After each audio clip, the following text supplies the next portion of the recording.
Mga igsoon, dili gayud nato pagahion ang atong kasing-kasing ngadto sa Ginoo. Ug ato gayud kining bantayan mga igsoon, kung ang atong kasing-kasing, ang atong hunahuna sa kanunay ba kini nga nagbuhat og maayo. Dili nato pasagdan ang atong kasing-kasing igsoon nga maghuna-huna og dautan.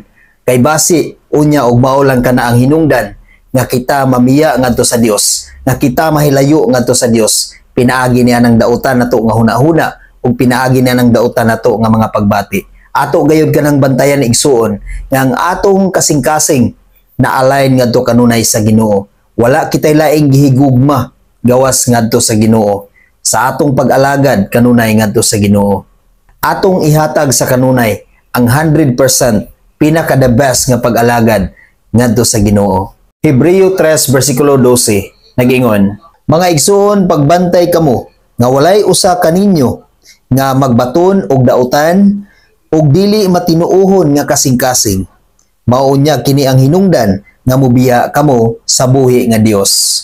Mao na mga igsoon, nagpahinumdom ang Ginoo sa matag usa kanato nga ato gayong bantayan ang matag usa kanato. Atong bantayan ang tagsa-tagsa kanato kakaugalingon nga ang atong kasing-kasing wala nagbati og dautan nga mga pagbati. Kay base unya og mao na ang hinungdan nga kita mahilayo ngadto sa Ginoo.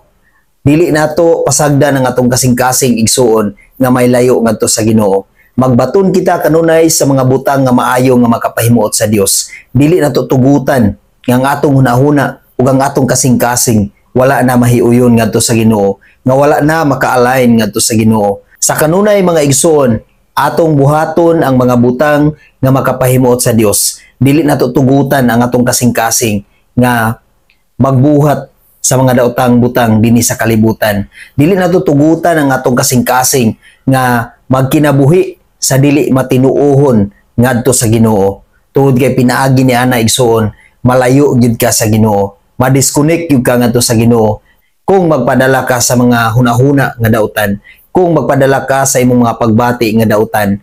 Puna ang imong nahuna sa espirituhanon nga pamaagi igsuon. Puna ang imong kasing-kasing sa mga espirituhanon nga pamaagi nga gusto sa Ginoo nga maoy imong buhaton. Aron sa kanunay igsuon makaunahuna ka og maayo. Aron sa kanunay igsuon makabati ka og maayo ngadto sa imong isigkatawo ug ngadto sa Ginoo. Sa kanunay igsuon atong bantayan ang atong kasing-kasing. Atong i-guard ang atong kasing-kasing nga dili makasulod ang demonyo niini, kun dili ang Dios gayud ang maghari sa kanunay. Ang Dios gayud ang manag-iya sa kanunay sa atong kasing-kasing. Aron ang tanang butang nga atong pagabuhaton, ang tanang butang nga atong mabati samtang aniya kita sa kalibutan, makapahimuot kanunay sa Ginoo. Og dili katong mga butang nga maoy hinungdan nga kita malayo ngadto sa Ginoo. Maoy hinungdan nga ang Dios malagot kanato. Mao'y hinungdan nga ang Ginoo dili na gayud mahimuot sa atong mga gibuhat o sa atong gihuna-huna dinhi sa kalibutan. Sa kanunay igsoon atong paharion ang Dios, atong bantayan ang atong kasing-kasing nga sa kanunay matinuohon ngadto sa Ginoo og dili kanang kasing-kasing nga dili matinuohon ngadto kaniya. Atong gamiton ang atong tagsa-tagsa kakaugalingon sa matinud-anon nga pag-alagad ngadto sa Ginoo. Amen. God bless sa tanan.